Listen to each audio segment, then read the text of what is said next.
Hi friends, kitchen queen ಚಾನಲ್ಗೆ ಸ್ವಾಗತ. ಇವತ್ತು ನಾನು ನಿಮಗೆ ಪಾವ್ ಭಾಜಿ ಹೇಗೆ ಮಾಡೋದು ಅಂತ ಹೇಳಿಕೊಡ್ತಾ ಇದ್ದೀನಿ. ಮೊದಲಿಗೆ ನೆನೆಸಿಕೊಂಡಿರುವ ಬಟಾಣಿಯನ್ನು ತೆಗೆದುಕೊಳ್ಳಬೇಕು. ಆಲೂಗಡ್ಡೆ ಒಂದೆರಡು ದಪ್ಪಗಾಗಿ ಕಟ್ ಮಾಡಿಕೊಳ್ಳಬೇಕು. ಕಾಲಿಫ್ಲವರ್, ಕ್ಯಾರೆಟ್, ಕ್ಯಾಪ್ಸಿಕಮ್ ಎಲ್ಲವೂ ದಪ್ಪಗಾಗಿ ಕಟ್ ಮಾಡಿಕೊಳ್ಳಬೇಕು.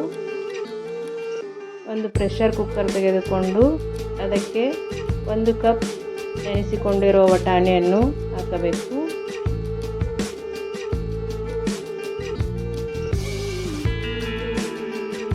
ಈಗ ಇದಕ್ಕೆ ದಪ್ಪನಾಗಿ ಕಟ್ ಮಾಡಿಕೊಂಡಿರುವ 2 ಆಲೂಗಡ್ಡೆಯನ್ನು ಸೇರಿಸಿಕೊಳ್ಳೋಣ. ಕಾಲಿಫ್ಲವರ್ ಅನ್ನು ಹಾಕಿಕೊಳ್ಳೋಣ. ಇದಕ್ಕೆ ಕಟ್ ಮಾಡಿಕೊಂಡಿರುವ ಕ್ಯಾರೆಟ್ ಅನ್ನು ಹಾಕಿಕೊಳ್ಳೋಣ.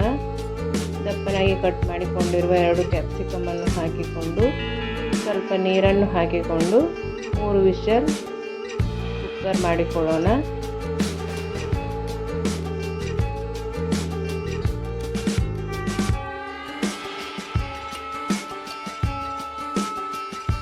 ಈಗ ಗ್ಯಾಸ್ ಮೇಲೆ ಒಂದು ಕಡಾಯಿಯನ್ನು ಇಟ್ಟುಕೊಂಡು ಅದಕ್ಕೆ 2 ಸ್ಪೂನ್ ಆಗುವಷ್ಟು ಆಯಿಲನ್ನು ಹಾಕಿಕೊಳ್ಳೋಣ.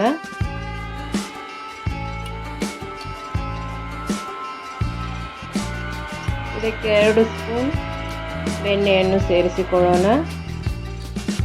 ಬೆಣ್ಣೆ ಹಾಕಿಕೊಳ್ಳುವುದರಿಂದ ಟೇಸ್ಟ್ ತುಂಬ ಚೆನ್ನಾಗಿ ಬರುತ್ತದೆ. ಇದು ಕಾದ ನಂತರ ಇದಕ್ಕೆ ಸಣ್ಣಗೆ ಕಟ್ ಮಾಡಿಕೊಂಡಿರುವ 2 ಈರುಳ್ಳಿಯನ್ನು ಹಾಕಿಕೊಳ್ಳೋಣ. ಈರುಳ್ಳಿಯನ್ನು ಸಣ್ಣಗೆ ಕಟ್ ಮಾಡಿಕೊಳ್ಳಬೇಕು. ಈಗ ಇದಕ್ಕೆ ಎವರೆಸ್ಟ್ ಪಾವ್ ಭಾಜಿ ಮಸಾಲವನ್ನು ಸೇರಿಸಿಕೊಳ್ಳೋಣ. ಮೊದಲಿಗೆ 1 ಸ್ಪೂನ್ ಆಗುವಷ್ಟು ಮಾತ್ರ ಪಾವ್ ಭಾಜಿ ಮಸಾಲವನ್ನು ಸೇರಿಸಿಕೊಳ್ಳೋಣ.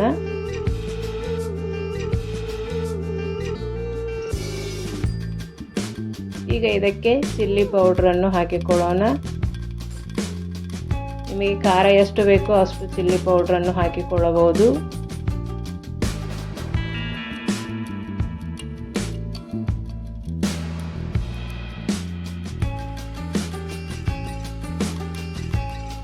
ಈಗ ಇದಕ್ಕೆ ರುಚಿಗೆ ತಕ್ಕಷ್ಟು ಉಪ್ಪನ್ನು ಸೇರಿಸಿಕೊಳ್ಳೋಣ. ಸೇರಿಸಿಕೊಂಡು ಚೆನ್ನಾಗಿ ಮಿಕ್ಸ್ ಮಾಡಿಕೊಳ್ಳಬೇಕು. ಇದಕ್ಕೆ ಕಟ್ ಮಾಡಿ ಇಟ್ಟುಕೊಂಡಿರುವ 2 ಟೊಮೆಟೊ, ಸ್ವಲ್ಪ ಅಲ್ಲ, ಬೆಳ್ಳುಳ್ಳಿಯನ್ನು ಮಿಕ್ಸಿಯಲ್ಲಿ ಗ್ರೈಂಡ್ ಮಾಡಿಕೊಂಡು ಹಾಕಿಕೊಳ್ಳೋಣ. ಈ ರೀತಿ ಆಯಿಲೆಲ್ಲ ಬಿಟ್ಕೊಳ್ಬೇಕು.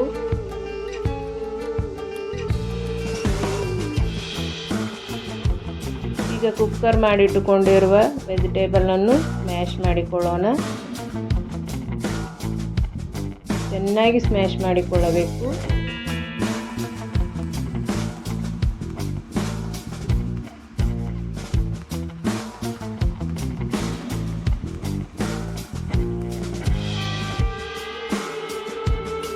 ಈಗ ಇದನ್ನು ಈ ಕಡಾಯಿಗೆ ಈ ರೀತಿ ಎಣ್ಣೆ ಬಿಟ್ಟುಕೊಂಡಿರಬೇಕು. ಆಗ ಕುಕ್ಕರ್ ಮಾಡಿಕೊಂಡಿರೋ ವೆಜಿಟೇಬಲನ್ನು ಸೇರಿಸಿಕೊಳ್ಳೋಣ.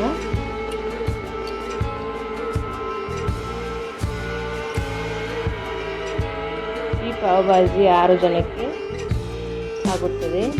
ಇದಕ್ಕೆ ನಿಮಗೆ ಎಷ್ಟು ಬೇಕೋ ಅಷ್ಟು ನೀರನ್ನು ಸೇರಿಸಿಕೊಂಡು ಬಾಯ್ಲ್ ಮಾಡಿಕೊಳ್ಳಬೇಕು.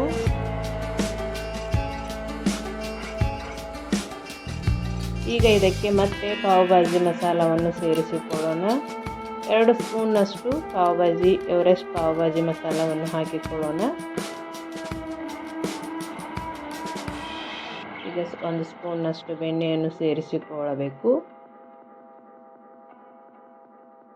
ಈಗ ಗ್ಯಾಸ್ ಮೇಲೆ ಒಂದು ತವೆಯನ್ನು ಇಟ್ಟುಕೊಂಡು ಅದಕ್ಕೆ ಬೆಣ್ಣೆಯನ್ನು ಹಾಕಿಕೊಂಡು ಅದರ ಮೇಲೆ ಸ್ವಲ್ಪ ಚಿಲ್ಲಿ ಪೌಡ್ರನ್ನು ಹಾಕಿಕೊಳ್ಳೋಣ. ಸ್ವಲ್ಪ ಪಾವ್ ಭಾಜಿ ಮಸಾಲವನ್ನು ಹಾಕಿಕೊಳ್ಳೋಣ. ಸ್ವಲ್ಪ ಕೊತ್ತಂಬರಿ ಸೊಪ್ಪನ್ನು ಹಾಕಿಕೊಂಡು ಈ ರೀತಿ ಪಾವನ್ನು ಬೇಯಿಸಿಕೊಳ್ಳಬೇಕು. 2 ಬದಿಗೆ ಪಾವನ್ನು ಈ ರೀತಿ ಬೇಯಿಸಿಕೊಳ್ಳಬೇಕು. ಈಗ ಸರ್ವಿಂಗ್ ಪ್ಲೇಟಿಗೆ ಪಾವ್ ಭಾಜಿಯನ್ನು ಹಾಕಿಕೊಳ್ಳೋಣ.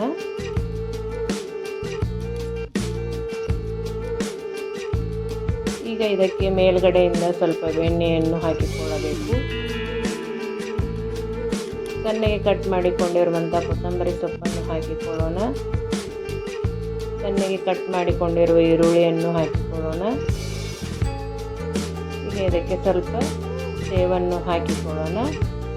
ಈಗ ಪಾವ್ ಭಾಜಿ ರೆಡಿ ಆಯಿತು. ನಿಮಗೆ ಇಷ್ಟವಾದಲ್ಲಿ ನಮ್ಮ ಚಾನೆಲನ್ನು ಶೇರ್ ಮಾಡಿ, ಸಬ್ಸ್ಕ್ರೈಬ್ ಮಾಡಿ. Thank you.